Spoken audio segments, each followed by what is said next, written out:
Welcome to the podcast. I recently heard that one of the most bravest and liberating things that you can do for yourself is to just say the thing you wish you could say. So here it is. That's what this episode is for. So it's for anyone else who's working to build a dream and you are finding yourself smack dab in the middle of all of it. And maybe even you're wondering if you're alone or if this journey is really unique for how you're feeling, or if maybe you're not on time, too late, don't have enough, all of the things. So however your journey is unfolding, I don't know what kind of impact this episode will make. I think often the advice is given to me to act as the expert so that people can buy from you. And yet, it's I really pride myself on the fact that I'm in the arena. I'm figuring this stuff out. I have not arrived. So there is something about this, I'll say confession, but there's something about this confession, like it's the very thing that I need the most. So as much as I know that it's going to be a gift for me, I know that it's going to be a gift for you too, just because you're going to recognize that we really are in this whole life thing together. Have you ever had a moment where you feel like you know all of the things that you need to do, but for some reason, whatever it is, you're just not doing them? Like whether it's procrastination, whether it's complete avoidance, whatever it is, you're just not doing it.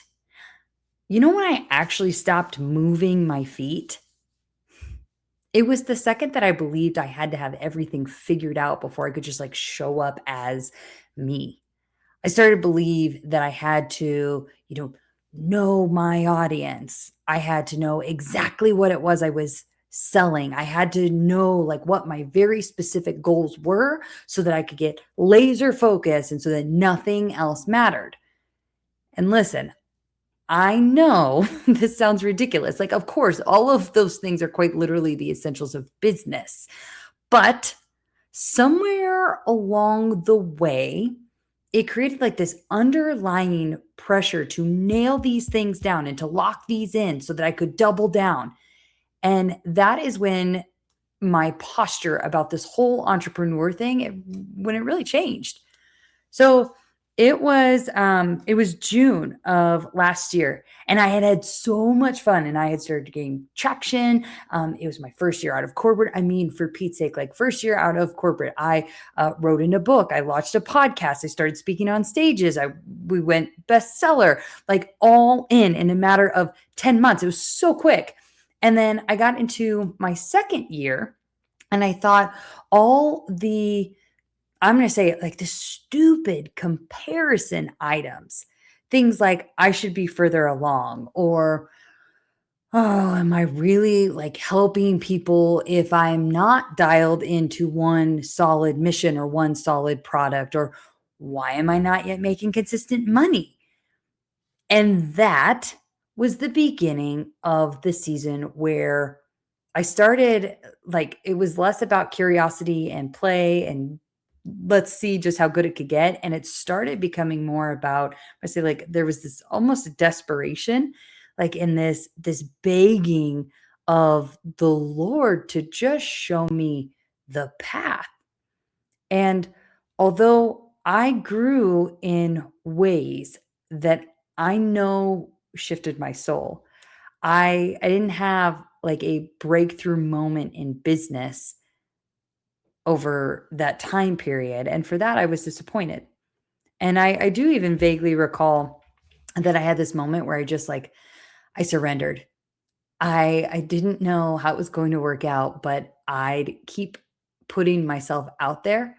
I'd keep connecting genuinely, and I was just going to see what happened. And in that moment of total surrender, actually it was two or three speaking opportunities. They quite literally landed in my lap, just landed in my lap. I showed up, I preached my little heart out, and then I fell back into the spiral of disappointment because I wasn't further along in my own journey. As we hit the beginning of 2026, and that would mark about a year and a half out of, so since my exit from corporate, I still didn't know exactly what I was going to do. I still didn't have an exact plan. And I knew at that time, at the beginning of the year, that I was most likely looking down the barrel of having to make other choices than to continue down this non-revenue generating trajectory. And then mentorship found me. It really did. I wasn't planning on it. It was almost a surprise to me, and yet it also felt so aligned. So in January, I joined a $15,000 mentorship with money I had not generated. I did not have, and would ultimately, I would be in debt to my own husband again for taking this bet on me. So I studied hard. I showed up for all of the training. I soaked in every last breath I possibly could. And when it came to execution, son of a gun, I stalled. The more I stressed about the importance of finding my thing, the more I knew how important and that everything else would be a waste if I didn't at least know who I wanted to serve and how I wanted to serve them. And the more I put this desperate energy around it, I will say I couldn't land on it from this place of desperation. So I absolutely did try to strong arm my execution, and I'd find myself in the last 30 days of this mentorship. And for a moment, I felt like I had gone backwards, like I had missed my shot, or like I maybe wasn't cut out for this whole dream of mine anyway. It was defeat. That's what I was feeling. It was disappointment and defeat. But in the depth of my defeat, he knows my sorrows and he comforts me. Some people are born already knowing what they want to do and who they want to serve. They long to be the teacher or the nurse or the writer. But what about those of us who know deeply that we have something big in us? We just don't know what it is. We don't know what that more is. What about those who yearn to tap into a potential for ourselves and others that we obsess over, and it consumes our thoughts, our emotions, our everything? I'm infected with the illusion that it could be me. I can be the one who is the exact kind of person who makes her wildest, most dreamiest dreams come true. On another note, I prayed for months last year for Lord to give me something so simple I could repeat it over and over again, and each time that it would create more and more undeniable momentum. Although I do believe that business is a very, very simple concept, execution, and I'll even say exemplary execution, it absolutely lives among the few. I had this thought as I rolled up at 3 a.m., rolling around, couldn't sleep. And the thought was the simplicity that I preach for others, what would that look like in my own business and my priorities right now? And what became so clear to me, it was okay, they were whittled down to just these things. So after 6 months of packing in as much learning as I possibly can, it came down to just these 3 things that I knew I had to execute on before I did anything else. It was sales, marketing, and delivery, in that order. And transparently, I have not been prioritizing in that correct order at all, or at a degree to which will create the inevitable success that I know I'm destined for. So why not? Right? Why not? For me, I'm going to boil it down to a lack of clarity around those must-have items before you can launch anything. And maybe you're listening and that sounds like an excuse for you. But for me, my truth, I see the way that desperate need for that clarity, And I'm going to use that. I'm going to use harsh words here. The desperate need for clarity, how it suffocated me. And no matter how hard I tried, no matter how much I obsessed, no matter how much how many trainings I attended, the hold only got tighter. But today, I actually found myself in wonderment asking, what if I could? Just what if? What if I didn't have to know who I was serving down to the very littlest detail? And what if I didn't have to pull some product idea out of thin air and then double down and push it in the marketplace? What if I wonder how I would build this the most aligned way possible for me and what I'd figured out along the way? What would reveal itself along the way? And if I just tried with what I got and allow my efforts to align again, would that open doors for me? You see, this is learned and it's a downloaded pattern I recognize in others as much as myself, that I've tried to control an outcome that wasn't meant for me to control. I have preached surrender and then in my own heart, mind, body, soul have battled to do so.